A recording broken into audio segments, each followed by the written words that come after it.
Assalamualaikum guys, selamat datang kembali di Guru Gembel Channel. Sebenarnya saya agak risih dan agak ragu untuk membahas masalah perhabiban lagi.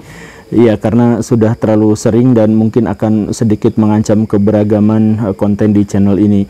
Tetapi ada saja hal-hal yang meresahkan atau yang membuat saya resah dari perilaku-perilaku atau perkataan-perkataan dari sebagian orang di antara mereka gitu.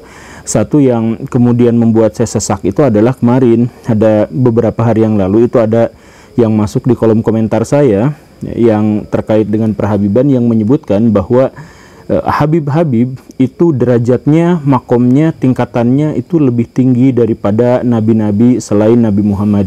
Itu disebutkan seperti itu, secara harfiahnya seperti itu. Iya, saya merasa terhuik-huik sekali sambil membayangkan bahwa Pak Habib Rizik itu makomnya lebih tinggi daripada Nabi Ibrahim misalkan. Atau misalkan Pak Habib Bahar itu derajatnya lebih tinggi daripada Nabi Isa misalkan seperti itu. Iya kan, kalau dipikirkan seperti itu karena komentarnya adalah seperti itu. Ya semoga aja itu adalah sarkas belaka, semoga gitu ya. Tapi kayaknya ini bukan sarkas gitu. Dan yang saya lihat-lihat memang secara tidak langsung ada beberapa ceramah-ceramah yang menuntut interpretasi bahwa Habib itu memang lebih tinggi daripada derajat Nabi. Misalkan ya, ini sangat terkenal sekali di TikTok, di YouTube, Baraya bisa cek ceramahnya. Itu ada seorang habaib yang bercerita bahwa ada seorang Habib yang bahkan bisa menentukan seseorang itu masuk surga tanpa hisab, bahkan ketika orang itu adalah pelaku maksiat, dan bahwa dia itu sebenarnya ibadahnya tidak benar, bahkan sholatnya pun tidak benar gitu, tapi bisa masuk surga tanpa hisab gara-gara rekomendasi dari Habib ini. Jadi ceritanya ini umum, Baraya bisa cek di mana-mana, dan saya yakin atau beberapa di antara Baraya mungkin juga sudah tahu, ada seorang Habib. Habib itu punya tetangga, yang tetangganya itu suka jualan kacang malam-malam. Nah, si tukang kacang itu kalau ketemu sama Habib itu biasanya jualannya itu diambil sama Habib atau dikirimkan ke rumahnya gratis, nggak bayar, pokoknya mah diminta aja seperti itu. Nah, ketika orang si penjual kacang itu meninggal dunia, maka Habib langsung menuliskan surat di situ ditujukan kepada Munkar Nangkir, dan orang yang dimaksud itu diterangkan di situ bahwa sholatnya tidak benar, tukang maksiat, ibadahnya tidak benar dan sebagainya, tapi dia langsung masuk surga tanpa hisab. Ini gak ada ceritanya, bahkan Nabi pun selevel Nabi itu tidak ada yang pernah memiliki kemampuan seperti itu gitu.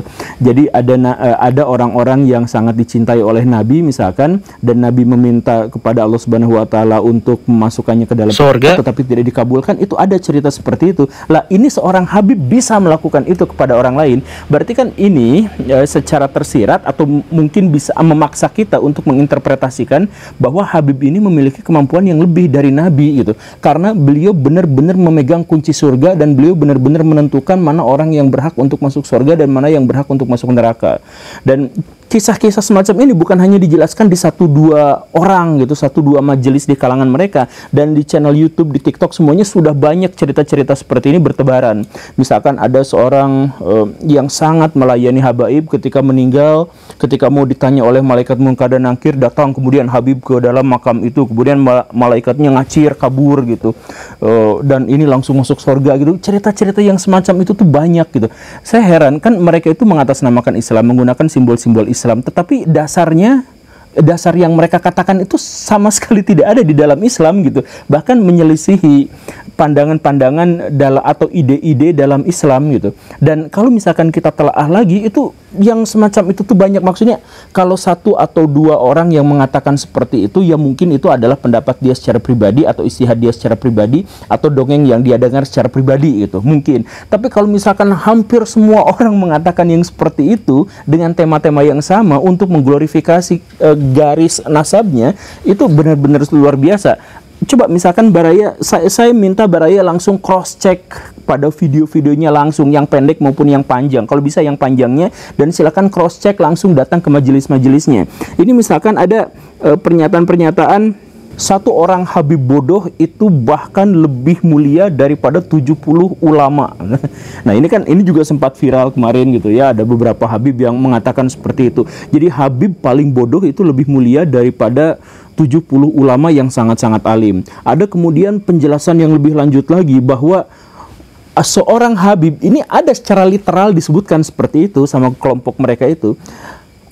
Habib yang tukang maksiat, yang zina, yang mabuk, kata dia, kakinya masih jauh lebih mulia daripada ulama yang tukang ibadah, yang tukang memberikan manfaat kepada masyarakat, itu kepalanya jauh lebih rendah derajatnya daripada seorang Habib yang tukang mabuk, tukang maksiat, gak pernah ibadah dan lain sebagainya. Itu secara literal mereka sebutkan seperti itu. Bahkan kemudian disebutkan bahwa golongan orang yang masuk neraka paling duluan itu adalah ulama yang menyelisihi habaib. Disebutkan seperti itu. Jadi kalau misalkan Baraya pengen tahu siapa ahli neraka yang paling duluan masuk neraka, itu adalah ulama yang menolak atau menyelisihi para habaib. Mereka sebutkan, dan katanya ulama yang dimaksud itu bahkan masuk lebih dulu masuk ke dalam neraka daripada orang-orang yang melakukan dosa besar dalam Islam, misalkan melakukan kemusyrikan atau menyembah patung berhala dan sebagainya. Nah, ini lebih duluan lagi. Jadi mereka benar-benar memegang kunci sorga, sehingga siapapun di antara pelayan-pelayan mereka bisa masuk ke surga tanpa hisab, bahkan ketika mereka tidak melakukan ibadah apapun. Di sisi lain ada ulama yang levelnya sudah bagaimanapun, kalau misalkan menyelisih habaib maka pasti akan masuk neraka paling duluan. Kalau misalkan ada orang yang mengatakan, kan kemarin misalkan Pak Habib Bahar atau Pak Habib Rizik mengatakan, mana orang yang mengatakan seperti itu, ya tinggal cek di YouTube ya, tinggal cek di YouTube, tinggal cek di TikTok gitu, dan mereka bisa langsung dicari siapa orangnya, kan mereka sudah jelas gitu melakukan hal-hal yang semacam itu. Atau misalkan kisah-kisah yang lain, misalkan ada seorang yang biasa-biasa aja tapi karena melayani Habib maka masuk surga, ya umum kayak gitu ya. Kemudian bukan hanya mengglorifikasi nasabnya, tetapi juga mengglorifikasi tempat awal mula mereka berada gitu. Misalkan Tarim itu kan awal mula kelompok Ba'alawi itu muncul gitu.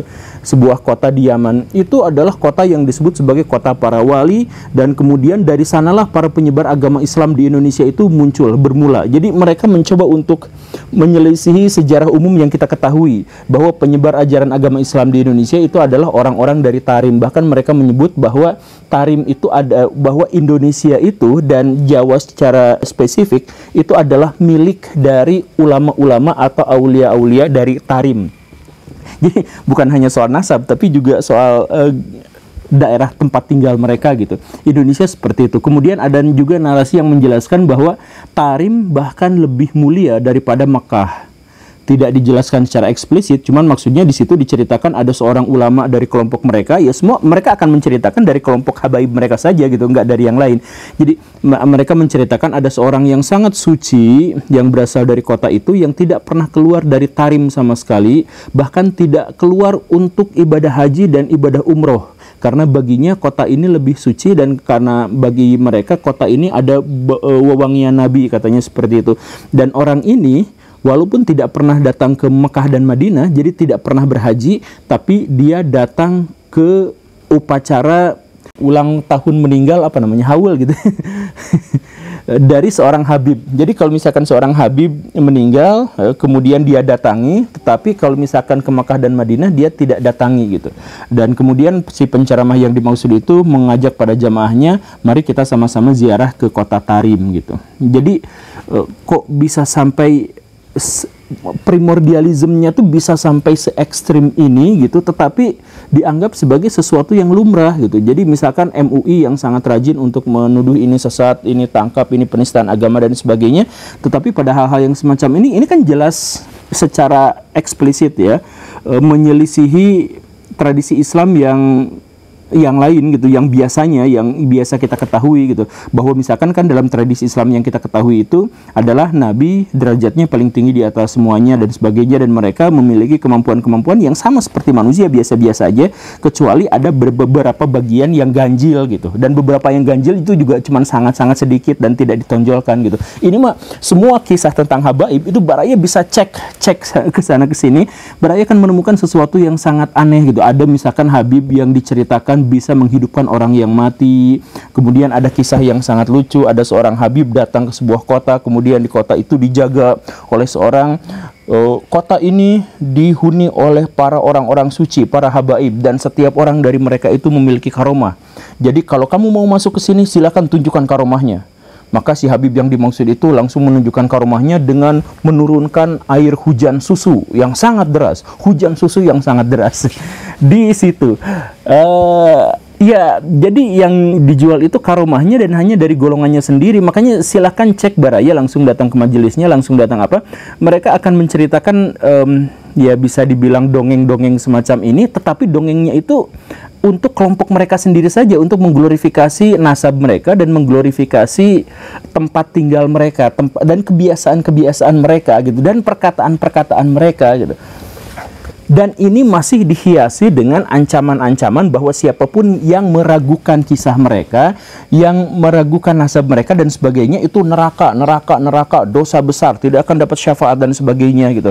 Bahkan ada, ini di zaman sekarang gitu, jadi ada seorang Habib gitu, saya mohon maaf ya, perilakunya, tingkah lakunya seperti ODGJ gitu, orang yang, ya saya mohon maaf yang seperti itu, tetapi dianggap sebagai wali majdud. Yang kenapa bisa disebut seperti itu? Pertama karena beliau itu adalah Habib, kedua adalah karena kencingnya wangi gitu. Ya kalau kencingnya wangi itu ada penyakit tertentu, tetapi ya tinggal didiagnosis sama dokter kan selesai sebenarnya. Tapi daripada mereka melakukan diagnosis ke dokter dan sebagainya, ya mereka lebih baik menganggap bahwa itu adalah suci gitu.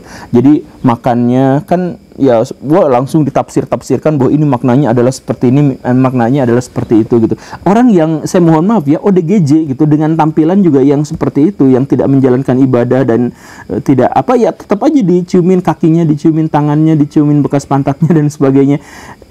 Dan ketika ada orang yang menanyakan, tidak boleh, nanti kualat, nanti kamu tidak akan dapat syafaat, nanti kamu masuk neraka paling duluan dan sebagainya. Selalu ada ancaman-ancaman yang seperti itu.